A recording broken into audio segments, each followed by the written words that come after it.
முதல்ல பால் அடுப்பில் வச்சுட்டு டர்னிப், நூக்கோல், அப்புறம் வந்து மஷ்ரூம் இதெல்லாம் வந்து கட் பண்ணி வச்சுருக்கேன்.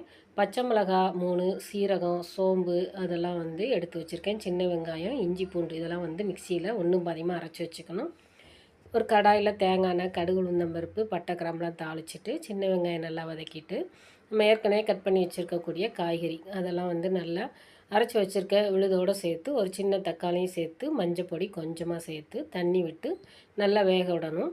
ஒரு தேங்காய் அரை மூடி, அதுக்கப்புறம் சோம்பு, கொஞ்சம் கசகசா, முந்திரி பருப்பு, கொஞ்சம் பொரிகடலை இதெல்லாம் வந்து நைஸாக அரைச்சி வச்சுக்கணும். நல்லா காய்கறி வெந்த உடனே நம்ம வந்து கறி மசாலா பொடி கொஞ்சம் சேர்த்துட்டு நம்ம அரைச்சி வச்சுருக்க விழுதையை சேர்த்து நல்லா கொதிக்க விட்டுட்டா சூப்பரான குருமா ரெடி. சைடாக வந்து நம்ம வந்து